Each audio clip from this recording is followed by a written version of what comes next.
Welcome to NRK knowledge. దేవుని పరిశుద్ధమైన ప్రశస్తమైన నామానికి స్తుతులు స్తోత్రాలు. మీ అందరికీ నా వందనాలు తెలియజేస్తున్నాను. హిందూ సహోదరులు వినాయక పండుగ చేసుకుంటున్నారు. హిందువులలో అనేక దేవుళ్ళు ఉన్నారు. ఆ దేవుళ్ళలో ఒకడైన వినాయకుడిని వాళ్ళు పూజిస్తారు. 9 రోజులు 11 రోజులు వారు ఆ మండపాలు కట్టి వారి దేవుణ్ణి పూజించి 9వ రోజు కానీ 11వ రోజు కానీ వారు ఆ వినాయక విగ్రహాన్ని నీళ్ళలో నిమజ్జనం చేస్తారు. అది వారి ఆచారం, వారి సంప్రదాయం, వారి భక్తి తాలూకు సిద్ధాంతం. మంచిదే. అయితే క్రైస్తవులం కూడా, మనం కూడా, విశ్వాసులం కూడా, దేవుణ్ణి అనుసరిస్తున్న మనము కూడా, నిజదేవుణ్ణి సత్యదేవుణ్ణి అనుసరిస్తున్న క్రైస్తవులను కూడా మనం కూడా నిమజ్జనం చేయాలి. మన విగ్రహాలను నిమజ్జనం చేయాలి. మనం కూడా విగ్రహారాధికులుగానే ఉంటున్నాం. అంటే మనము బయట ఏ విగ్రహాన్ని పూజించకపోయినప్పటికీ, బయట ఏ ఇతర దేవీ దేవతల విగ్రహాలకు మొక్కకపోయినప్పటికీ మనలో విగ్రహాలు చాలా ఉన్నాయి. ఆ విగ్రహాలను నిమజ్జనం చేయాలి.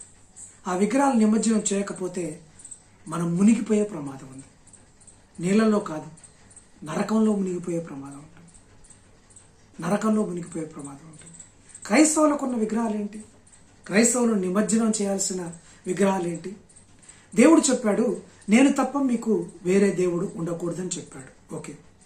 అలాగే ఇంకో మాట చెప్పాడు, నీ దేవుణ్ణి పూర్ణ హృదయముతో, పూర్ణ బలముతో, పూర్ణ శక్తితో, పూర్ణ ఆత్మతో నీ దేవుణ్ణి ఆరాధించాలి, స్తుతించాలి, ఘనపరచాలి, ఆయన కొలవాలని చెప్పారు.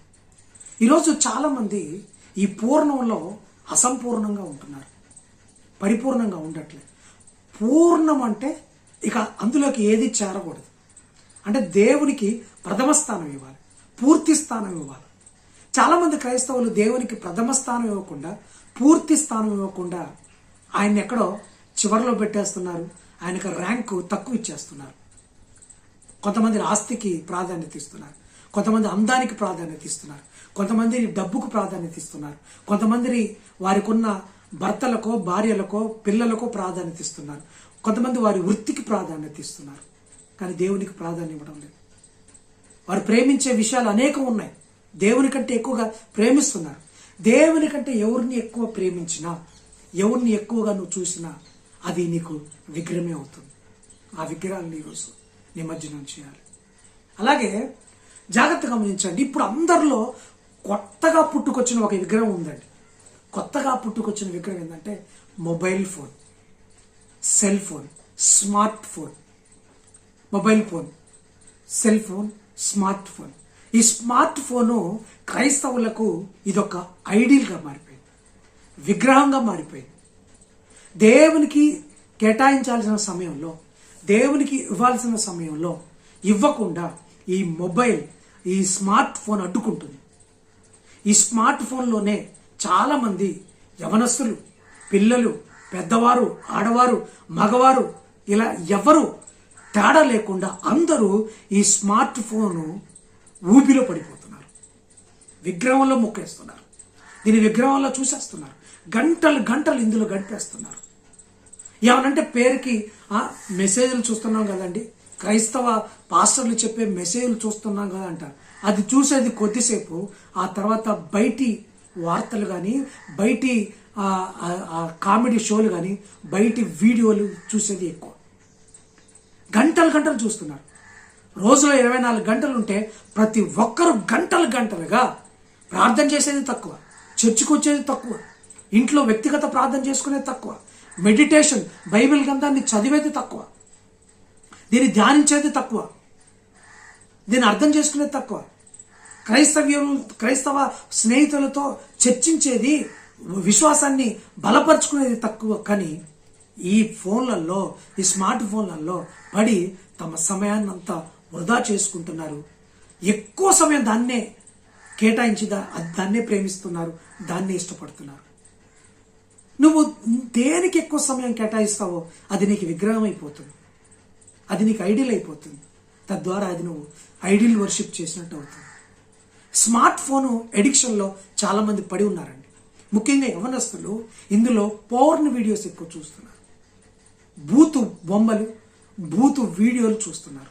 నేను మాట్లాడేది నాన్ క్రిస్టియన్స్ గురించి కాదండి, క్రిస్టియన్ యూత్ గురించి మాట్లాడుతున్నాను.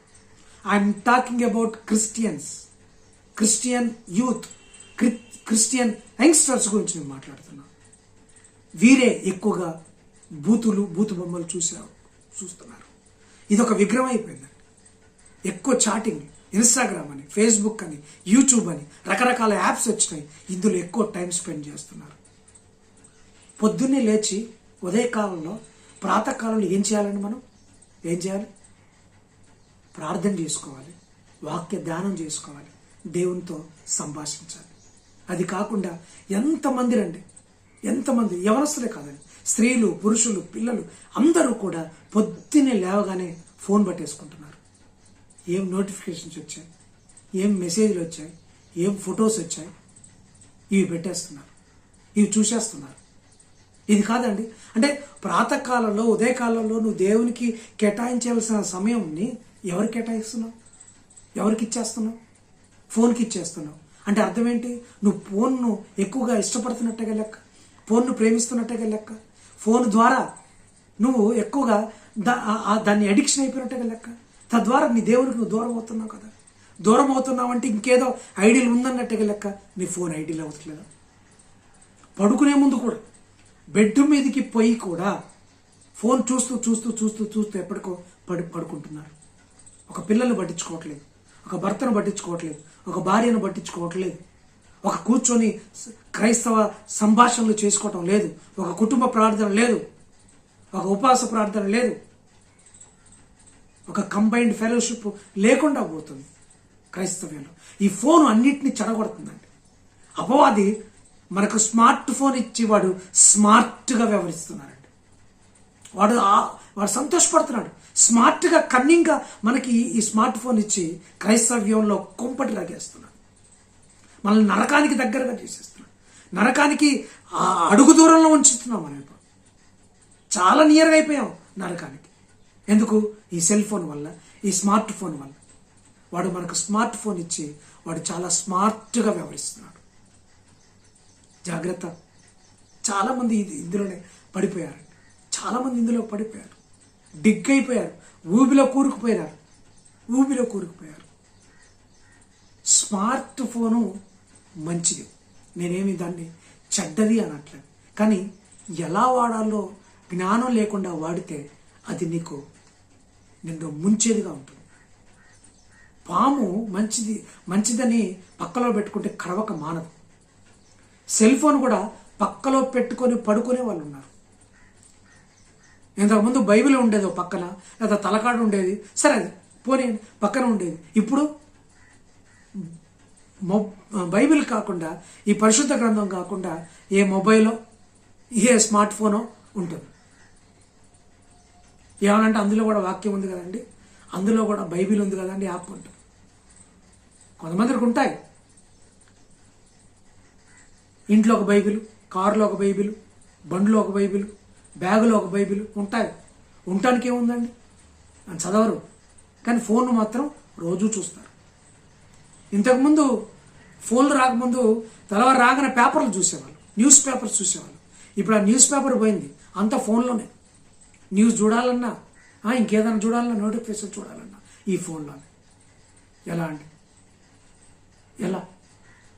ఈరోజు మీరు నిమజ్జనం చేయాలి. హిందువులు వారి వినాయకుని నిమజ్జనం చేస్తున్నారు కదా. క్రైస్తవులు మనం కూడా మన ఫోన్ను నిమజ్జనం చేయాలి. అంటే నిమజ్జనం అంటే మన ఫోన్లు తీసుకుపోయి బావిలో, చెరువులో, కుంటలో ఎక్కడో పడేయటం కాదండి నేను అనేది. నిమజ్జనం చేయాలంటే మన ఫోన్ను పగలగొట్టడం కాదు, మన ఫోన్ను నీళ్ళలో ముంచడం కాదు. నేను అది చెప్పట్లేదు. కానీ నువ్వు ఫోన్కి కేటాయించే సమయాన్ని నువ్వు నిమజ్జనం చేయాలి. ఫోన్కి ఎడిక్షన్ అయిపోయిన ఆ ఎడిక్షన్ నువ్వు నిమజ్జనం చేయాలి. ఫోన్ చూస్తున్న సమయాన్ని నువ్వు తగ్గించుకోవాలి. దేవునికి సమయం కేటాయించాలి. ఫోన్ ఇష్టపడుతున్నావు, నువ్వు ఆ ఇష్టాన్ని ఈరోజు నిమజ్జనం చేయాలి. ఫోన్ను ప్రేమిస్తున్నావు, స్మార్ట్ ఫోన్ను ప్రేమిస్తున్నావు, దాన్ని ఈరోజు నిమజ్జనం చేయాలి. స్మార్ట్ ఫోన్ నువ్వు సర్వస్వంగా భావిస్తున్నావు, దాన్ని ఈరోజు నువ్వు నిమజ్జనం చేయాలి. స్మార్ట్ ఫోన్ నువ్వు అదేదో నీ యొక్క అవయవంలో ఒక ఆర్గాన్గా బిహేవ్ చేస్తున్నావు, దాన్ని ఈరోజు నువ్వు నిమజ్జనం చేయాలి. యేసుప్రభు వారు చెప్పారు, నీ కన్ను ఒకవేళ నీకు అభ్యంతరం పడితే నీ కన్నును పెరికి వేసుకో అన్నాడు. అంటే అర్థమైంది, కన్నును తీసేయమని కాదు అక్కడ అర్థం. నీ కంటి ద్వారా చేసే పాపము నీ దేహమును నీ శరీరమును నరకంలో పడేస్తుంది. కాబట్టి ఆ కంటి ద్వారా చేసే పాపాన్ని నువ్వు తొలగించుకోమని చెప్పారు. ఈ స్మార్ట్ ఫోను నేను నరకంలో పడేస్తుంది, తొలగించుకో, దాన్ని నిమజ్జనం చేసుకో, తీసివే. నేను అందరికీ మరొకసారి రిక్వెస్ట్ చేసి చెప్తున్నాను, అర్థిస్తున్నాను. ఇది ఒక విగ్రహంలా ఉంది. ప్రతి ఇంట్లో ఒక విగ్రహం ఉంది, ప్రతి ఒక్కరికి ఒక విగ్రహం ఉంది. ఈరోజు ఇంట్లో ఎంతమంది ఉంటే అంతమందికి స్మార్ట్ ఫోన్ ఉంది. ప్రతి ఒక్కరి చేతుల్లో విగ్రహం ఉంది. ప్రతి ఒక్కరు విగ్రహాన్ని చూస్తున్నారు, ఆరాధిస్తున్నారు.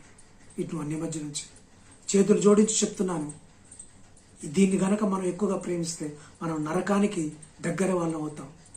జాగ్రత్త.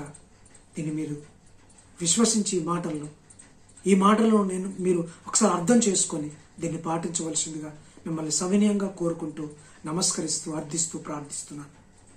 దేవుడి మాటలను మన వినికిడిలో దీవించి మన ఆచరణలో సఫలం చేయనుగాక. ఆమేన్. God bless you.